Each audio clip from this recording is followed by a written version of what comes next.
Weekend we started off here, we got the kids all together and we just introduced ourselves, got a little blessing for the event, and then we are making some posters right now. The kids are making some posters, Go Canada, and they're having a great time doing it so far. So we have 3 different nations here. We have Cadott Lake, they came all the way from up north, same with Swan River. They both came from up north, about an 8-hour, 9-hour drive, so that's pretty far. Alexander's here as well, so Alexander First Nation. They are just near Edmonton, so it's about a 3-4 hour drive for them. Yeah, those are the 3 nations that we have here. We have UFA here as well, First Nations Health Consortium, as well as some Olympians and curlers. There's quite a bit of people here today for this event, and it's honestly going well. Last night, even at the hotel, these kids, social butterflies, made friends immediately, and they're playing in the pool, having a really fun time, amusing time. They're getting fed, they're getting away from maybe somewhere that they are staying in all the time, right? Sometimes they don't get access to opportunities like this. Scared and a little intimidated. We're very bushed. Our kids are, the farthest most of them have gone is Edmonton, so coming to Calgary has been kind of a big event for them already. We went to the communities that already had the floor curling equipment, which was Woodland Cree and also Swan River First Nation. And so I approached both schools. It took a little while to kind of get the ball rolling with them. And so I just once I was able to meet with the principals and also the the education directors and explaining about the process and all that kind of stuff. The rest was pretty easy to do. Once I explained everything, what it was all about. Got to meet an Olympian today. I got to see some of the medals, heard a little bit of the backstory on the medal. Yeah, I just feel incredibly grateful. I was amazed, with the prayers this morning. So many talks about gratitude, or so many mentions of gratitude. The message that I hope I conveyed today with the medal is I like to talk about what I see when I look at the medal, what I feel it's made out of, and I talk about what I call the 3 C's. So curiosity, courage, and community. And I think all of those represent makings of a champion, and I really tried to talk about how, tried to celebrate the students that were here today because they've shown that they're curious by coming out today to try something new. They've shown they're courageous because it's scary to try new things with new people, and they obviously are courageous because they're here today. And then I talk about community and how our journey to the podium really involves such a huge network of people in all of Canada cheering us on at the Olympics, and how they, have a role to play today by being each other's community and cheering each other on, and celebrating their courage and their curiosity. And hopefully those are messages that they'll take home with them and share with their friends and family, and that it will continue to pass along to others. This afternoon they are introduced to a bonspiel. So as they have used the rocks and rings stuff from us before during their gym class, it'll be kind of the same.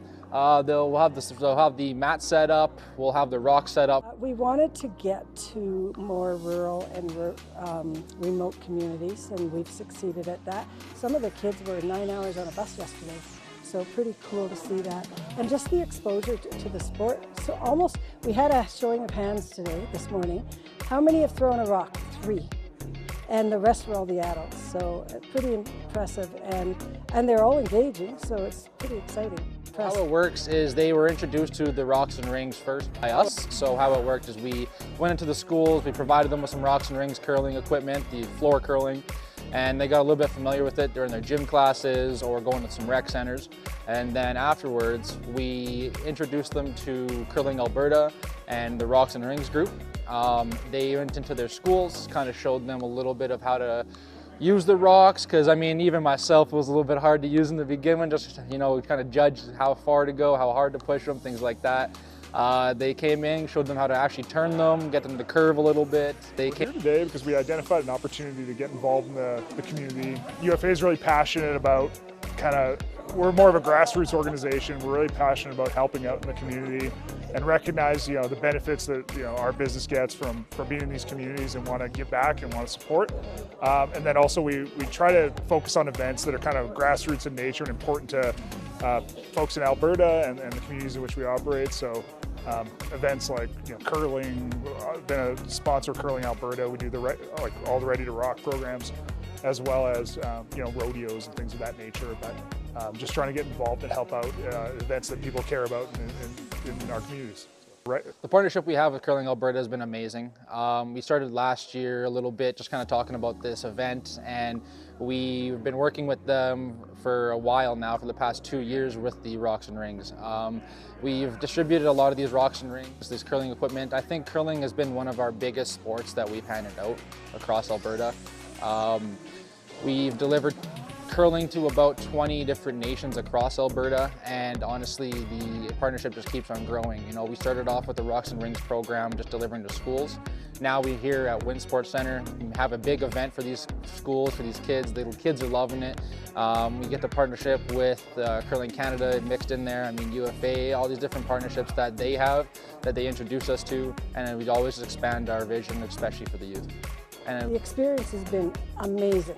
The collaboration, the acceptance with everything, we're flexible to everything. The First Nations Health Consortium have been flexible. Nathan's done everything he could to get as many kids here, and the communication has been stellar for me. I've really appreciated that.